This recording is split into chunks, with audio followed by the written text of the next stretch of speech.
کر دوں کہ اگر کسی کا کوئی مسئلہ کسی بھی قسم کا حل نہ ہو رہا ہو نا تو نبی فرماتے ہیں کہ تسبیح پڑھا کرو. اگر کوئی مسئلہ حل نہ ہو رہا ہو اور اچانک کوئی مصیبت آ جائے تو کوشش کرو کہ ایک کم سے کم تسبیح پڑھو 100 مرتبہ. کیا؟ یا رحمانو یا رحیم بحق کے بسم اللہ الرحمن الرحیم. یا علی، پھر دوڑا رہا ہوں. یا رحمانو یا رحیم بحق کے بسم اللہ الرحمن الرحیم. نبی فرماتے ہیں کبھی مشکل پڑ جائے یا رحمانو یا رحیم بحق کے، آپ بھی ادھر آ جائیں، ادھر آ جائیں، کوئی بات نہیں، دیر سے آئے تو کیا ہوا، ادھر آ جائیں، کہ جناب یا رحمانو یا رحیم بحق کے بسم اللہ الرحمن الرحیم. نبی فرماتے ہیں کبھی مشکل میں پڑ جاؤ تو یہ تسبیح پڑھو. حضور کے ایک صحابی تھے زید بن عبداللہ، وہ کلمہ پڑھ چکے تھے نبی پاک کا اور یہ تسبیح منبر پہ سن چکے تھے. سفر پہ جا رہے تھے کہیں اکیلے گھوڑے پہ سوار.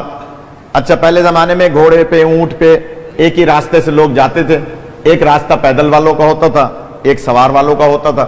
تو یہ آہستہ آہستہ سفر کر رہے تھے. اچانک راستے میں ان کو تھکاوٹ محسوس ہوئی، نماز کا بھی ٹائم تھا، تو انہوں نے کہا چلے میں گھوڑے کو باندھ کے کسی درخت کے ساتھ اور تھوڑی دیر آرام کر لیتا ہوں، نماز پڑھ لیتا ہوں. نماز پڑھ کے وہ آرام کر رہے تھے، آنکھ لگ گئی، تھکے ہوئے تھے زیادہ. تو اچانک محسوس ہوا تھوڑی دیر کے بعد کہ ان کے ہاتھ پیر بندھے ہوئے، رسیوں سے ہاتھ پیر بندھے ہوئے. آنکھ کھلی، گھبرائے، ہاتھ بھی بندھے ہوئے پیر بھی بندھے ہوئے. اب جو نگاہ پڑی تو ایک بندہ تلوار لے کر ان کی گردن اڑانا چاہ رہا ہے. انہوں نے ایک دم کہا بھائی میں نے تمہارا کیا بگاڑا، تم کون ہو، میری تمہاری کوئی دشمنی نہیں ہے.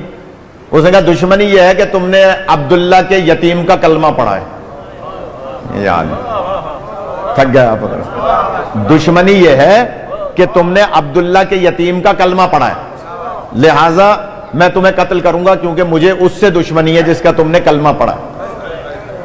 اور اس نے تلوار اٹھائی. اس کو اچانک یاد آیا کہ نبی نے ابھی تو جمعے میں فرمایا تھا کہ مشکل پڑ جائے تو پڑھو یا رحمانو یا رحیم بحق بسم اللہ الرحمن الرحیم. خدا آپ کو سلامت رکھے.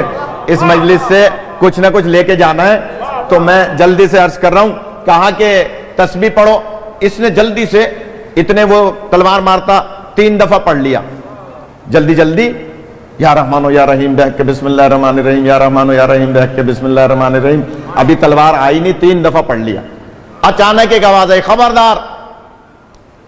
اس نے تلوار چلانے والے نے مڑ کے دیکھا، تھوڑے تھوڑے پہاڑ تھے، تھوڑے تھوڑے درخت تھے. اس نے کہا کوئی مجھ پہ حملہ نہ کر دے، تیر نہ مار دے، لہٰذا تھوڑا سا دوڑا دیکھنے کے لیے کہ کون ہے جو مجھے خبردار کہہ رہا ہے. اتنے میں اس نے دے دھڑا دھڑ تسبیح پڑھ لی. تھوڑا سا جاگ جائے، خدا آپ کو سلامت رکھے. بھائی پریشان تو تھا نا. دے دھڑا دھڑ یا رحمانو یا رحیم بحق بسم اللہ الرحمن الرحیم، یا رحمانو یا رحیم بحق بسم اللہ الرحمن.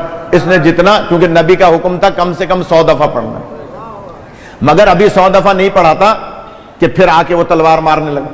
تلوار ابھی آئی نہیں تھی، پھر اس سے بھی زیادہ زور سے آواز آئی خبردار. اس نے کہا بھائی اب تو مجھے اشتباہ نہیں ہے، واقعی کوئی بندہ ہے جو مجھے خبردار کہہ رہا ہے. یہ پھر دوڑا دیکھنے کے لیے کہ کون ہے. اتنے میں اس نے 100 دفعہ پڑھ لی. کہا اس نے 100 دفعہ پڑھ لی اور نبی پاک کا فرمان تھا ایک تسبیح پڑھو، یعنی 100 دانے ہوتے ہیں تسبیح میں، اور اس نے یہ تسبیح پڑھ لی حضور کے حکم پر.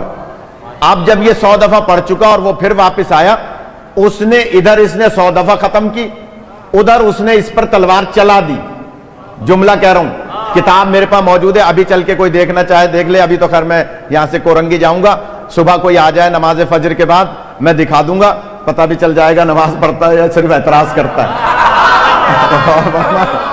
غور فرما ہے، یہ پتہ بھی چل جائے گا. یعنی کتاب میں دکھا سکتا ہوں، فجر کی نماز کے بعد آ جائے کوئی بھی کہ جناب جیسے ہی اس نے 100 دفعہ مکمل کیا اور اس نے ادھر سے تلوار چلائی، تلوار اس پہ چلائی، گردن اس کی اڑ کے دوسری طرف. خدا آپ کو سلامت رکھے. کتاب میرے پاس موجود ہے. اب جب گردن اس کی اڑتی بھی گئی اور تلوار دور جا کے گری، اس نے اچانک دیکھا ایک نقاب پوش ہے. یا اللہ۔ ایک نقاب پوش ہے جو اس کے ہاتھوں کی رسی کو کھول رہا ہے، اس کے ہاتھوں کی رسی کھلی، اس نے جلدی سے اپنے پیروں کی رسی کو کھولا کہ میں اٹھ کر ان کے قدم چوموں کہ جنہوں نے میرے قاتل کو قتل کر دیا۔ میں تو جملے ہی کہہ سکتے نا، جس نے میرے قاتل کو قتل کر دیا۔ لہذا ابھی وہ اپنے پیروں کی رسی کھول کے اوپر دیکھتا ہے، وہ نقاب پوش غائب، یا نقاب پوش موجود نہیں ہے۔ حیرت میں جلدی سے اپنے آپ اوسان ٹھیک کیے، اپنا سامان اٹھایا، گھوڑے پہ بیٹھا تیزی کے ساتھ، اب آگے سفر کرنے کے بجائے واپس مدینے آیا۔ تھوڑا سا جاگ جا، واپس مدینے آیا۔ جب مدینے سرکار کی خدمت میں پہنچا، کہا سرکار آپ کی بتائی ہوئی تسبیح سے آج میری جان بچ گئی، لیکن ایک بات سمجھ میں نہیں آئی کہ ایک گھوڑا سوار آیا تھا جس کے چہرے پہ نقاب تھی۔ نبی فرماتے ہیں ابھی دکھاؤں تو پہچان لو گے؟ جانے جانا چاہ رہے ہیں، خدا آپ کا سلامت رکھے۔ کہا ابھی دکھاؤں تو پہچان لو گے؟ کہا سرکار کیسے نہیں پہچانوں گا، وہ تو میرا محسن ہے۔ کہا یا علی ذرا چہرے سے نقاب تو ہٹا۔ یا علی